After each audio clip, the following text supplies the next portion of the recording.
देखिए आज है 16 मई, आज है 16 मई 2024, ठीक ना। और अध्याय 1 है, अध्याय का नाम है रासायनिक अभिक्रिया एवं समीकरण, रासायनिक अभिक्रिया एवं समीकरण। तो अपन लोग पढ़ेंगे रासायनिक अभिक्रिया क्या है और समीकरण क्या है, ठीक ना, ये क्या चीज होता है। देखिए सबसे पहले है, पहला क्वेश्चन ये है कि रासायनिक अभिक्रिया किसे करते हैं, उदाहरण देकर समझाइए, उदाहरण देकर समझाइए। तो सबसे पहले देखेंगे 2 या 2 से रासायनिक समीकरण, रासायनिक अभिक्रिया पढ़ रहे हैं।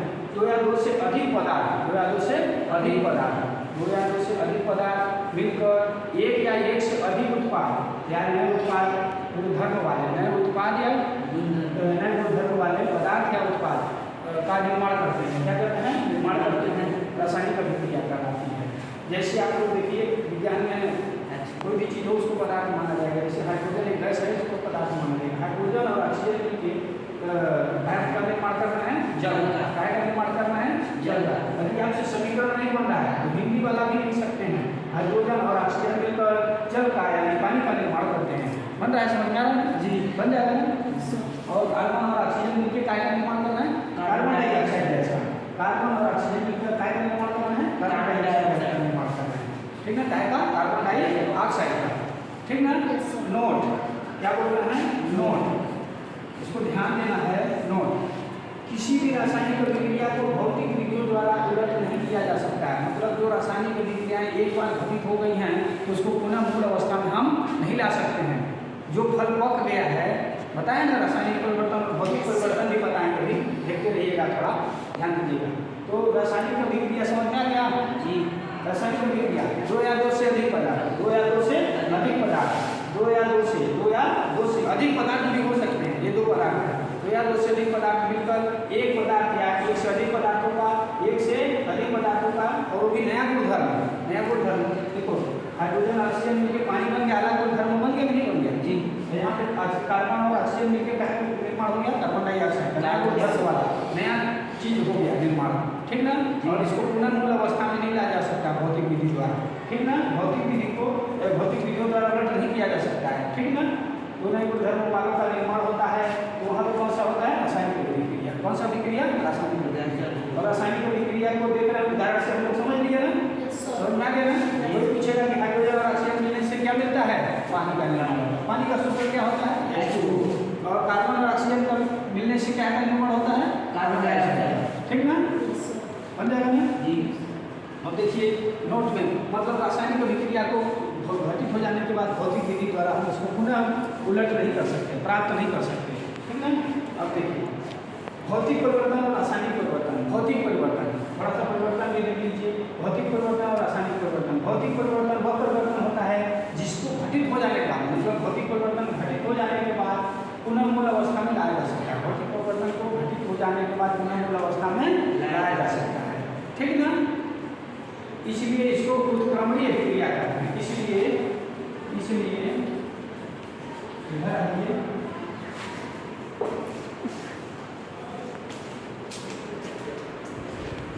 इसलिए इसे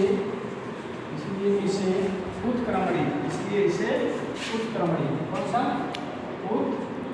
उत्क्रमणीय, इसलिए इसे उत्क्रमणीय अभिक्रिया कहते हैं।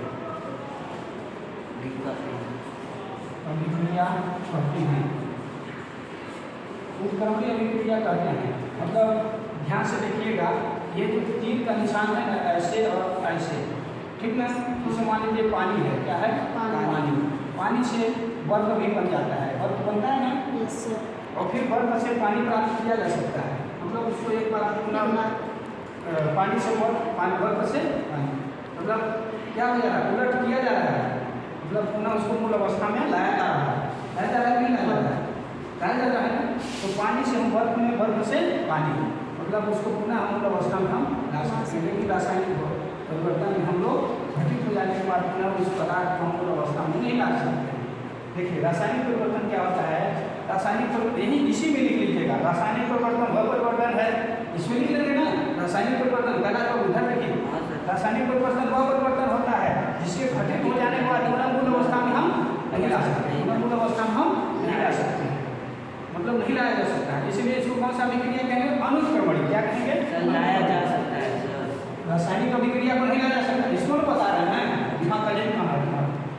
ध्यान दो इधर, भौतिक परिवर्तन को लाया जा सकता है, इसलिए उसको उत्क्रमणी कहते हैं। रासायनिक अभिक्रिया को नहीं लाया, घटित हो जाने के बाद नहीं लाया, रासायनिक परिवर्तन को नहीं लाया जा सकता, इसलिए इसको अनुक्रमणी क्या बोलेंगे? अनुक्रमणी। लिख लेंगे ना, अनुक्रमणी, क्या लिखा? अनुक्रमणी, क्रमणी अभिक्रिया कहेंगे, इसको क्या कहेंगे? भौतिक परिवर्तन को।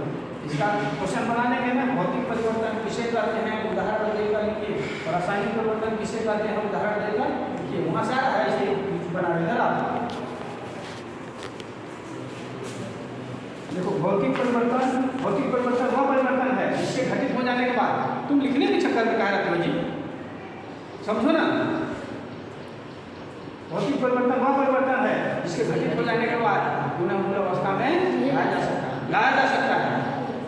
भौतिक परिवर्तन को लाया जा सकता है, लेकिन रासायनिक परिवर्तन को नहीं लाया जाता। भौतिक परिवर्तन को उत्क्रमणी अभिक्रिया कहेंगे और रासायनिक अभिक्रिया को अनुक्रमणी। इसका तीर हमेशा ऐसे ही रहेगा, जैसे मान लो कैसे रहेगा, ऐसे, या फिर कि ऐसे एक साइड में रहेगा। कैसे रहेगा? एक साइड से। ठीक, बोलना है कि नहीं? मतलब वो एक साइड ही ला सकता है, वापस नहीं आ सकता। पुनः मूल अवस्था में, पुनः हम उसे मूल अवस्था में नहीं ला सकते। या फिर ऐसे रहे, या फिर ये जो है ना, इसको भी ऐसे भी कर सकते हैं, ऐसे और ऐसे। सोचना है कि नहीं? ये मत सोचना कि एक साइड है, ये दोनों साइड है, इंगित कर रहा है, इधर भी जा नहीं सक रहा है, फिर वापस आ गई। तो भौतिक परिवर्तन, रासायनिक परिवर्तन। भौतिक परिवर्तन के उदाहरण बताओ। पानी से बर्फ बनना, पानी से बर्फ बनना, पानी बनना, और बताओ केबल का टूटना, दीवार का टूटना, ठीक ना? और बताओ रासायनिक परिवर्तन के उदाहरण बताओ। फलों का पकना, दूध से दही का जमना, दूध से दही बनना, लोहे में जंग लगना, लोहे में जंग लगना, और बताओ पेड़ का कटना, इसमें आएगा रासायनिक परिवर्तन, रासायनिक परिवर्तन या रासायनिक अभिक्रिया आएगा नहीं, ठीक ना? और आग का जलना, रासायनिक जो जल जाएगा काम जाएगा, वापस नहीं लाया जा सकता है। और बताओ कुर्सी का टूटना, रासायनिक। भौतिक परिवर्तन है, भौतिक परिवर्तन को देखा भी जा सकता है, अपनी आंखों से देखा भी जा सकता है। तोड़ दोगे फिर से उसको ले जाकर बना सकते हो। बचा हुआ भोजन, कोई मशीन है कि बचा दे? भोजन का बचना रासायनिक परिवर्तन है। कोई मशीन है कि पुनः मूल अवस्था भोजन में बना के ला के देते? नहीं ला देगा, नहीं ला सकते, पुनः मूल अवस्था में नहीं ला सकते, ठीक है? अब देखिए इधर चलिए, अब देखिए रासायनिक अभिक्रिया समझ में आ गया ना? रासायनिक अभिक्रिया समझ में आ गया ना? अब रासायनिक समीकरण देखिए क्या लिखा है। जब किसी रासायनिक समीकरण क्या है, उदाहरण देकर लिखिए। जब किसी रासायनिक अभिक्रिया को क्या करेंगे? संकेतों में, संकेतों में या सूत्रों के माध्यम से व्यक्त किया जाए, कैसे मत व्यक्त किया जाए? संकेतों या सूत्रों से व्यक्त किया जाए तो इसे रासायनिक समीकरण कहते हैं। उदाहरण के रूप में जो दिया गया है उसी को देखिए, जैसे हाइड्रोजन को H2 से और ऑक्सीजन को O से और पानी को H2O से संकेत कर रहे हैं ना, इसको रासायनिक समीकरण बोलेंगे। क्या बोलेंगे? रासायनिक समीकरण, ठीक है ना? और ये जैसे कार्बन और ऑक्सीजन मिलकर कार्बन डाइऑक्साइड का निर्माण हो रहा है। और इसमें देखिए परमाणुओं की संख्या भी देख लीजिए। हाइड्रोजन की परमाणु संख्या कितनी है? हाइड्रोजन की परमाणु संख्या कितनी है? 2। हाइड्रोजन के 1 है इसमें। हाइड्रोजन की परमाणु संख्या 2, जिसमें नहीं लिखा रहता है वो 1 है इसमें। अच्छा सर, ठीक ना? इसमें कार्बन 1 है, ऑक्सीजन 2 है। कितने हैं?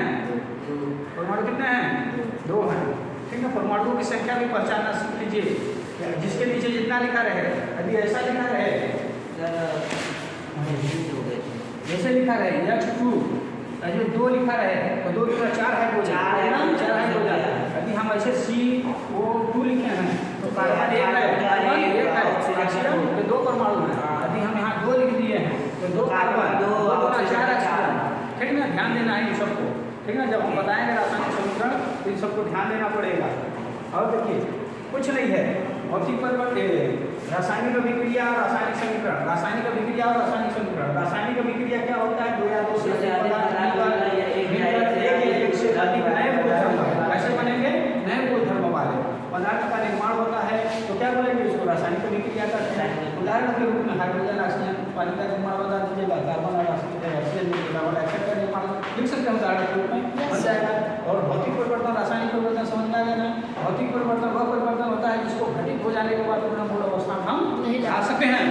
ला सकते भौतिक परिवर्तन को ला सकते हैं, ला सकते हैं। रासायनिक परिवर्तन को पुनः मूल अवस्था में नहीं ला सकते हैं। अंतर भी लिख सकते हैं ना, एक अंतर हो गया ना कि भौतिक परिवर्तन को हम पुनः मूल अवस्था में ला सकते हैं, जबकि रासायनिक परिवर्तन को पुनः मूल अवस्था में नहीं ला सकते हैं। भौतिक परिवर्तन को उत्क्रमणीय परिवर्तन करते हैं, ठीक ना, क्या कहेंगे उत्क्रमणीय, और रासायनिक परिवर्तन क्या कहेंगे अनुक्रमणीय अभिक्रिया कहेंगे, ठीक ना। इसको पुनः मूल अवस्था में नहीं लाया जा सकता। इसको देखा भी जा सकता है, भौतिक परिवर्तन को देखा भी जा सकता है। और इसको नहीं हाँ। और मोमबत्ती का पिघलना किसमें आएगा, मोमबत्ती का सिर्फ पिघलना भौतिक परिवर्तन में आएगा, और मोमबत्ती का जलना दोनों में आ जाएगा, भौतिक और रासायनिक में, भौतिक और रासायनिक में। क्योंकि उसमें जल रहा है, जो बत्ती जल रही है वो रासायनिक में, और जो मोम पिघल रहा है वो भौतिक में। तो जहाँ ऐसा क्वेश्चन आए कि मोमबत्ती का पिघलना तो भौतिक परिवर्तन, मोमबत्ती का जलना तो हाँ दोनों भौतिक और रासायनिक, भौतिक और रासायनिक, ठीक ना। और सिर्फ मोमबत्ती का जलना पूछ दे, सिर्फ मोमबत्ती का जलना तो क्या बताएंगे रासायनिक। रासायनिक, ठीक ना। जी। और रासायनिक परिवर्तन एक बार खत्म कहानी हो जाता है, ठीक ना। Yes sir. भोजन का पचना किसमें आ जाएगा, रासायनिक। दाल का पकना, और कोई मशीन है दाल पक जाएगा तो उसको फिर दाल बना वापस नहीं देगी। लाना, नहीं होगा। लोहे में जंग लगना रासायनिक। नहीं बहुत नहीं होगा, फिर वापस छोड़ा सकते हैं। छोड़ा सकते हैं, तो लोहा क्या हो जाएगा, खत्म न हो जाएगा, कम हो जाएगा उसका वजन। लोहा जो लोहे में जंग लगना रासायनिक परिवर्तन है, लोहे में जंग लगना रासायनिक परिवर्तन है, धीरे धीरे वो नष्ट हो जाएगा, ठीक ना, बन जाएगा ना। Yes sir. बस आज तक की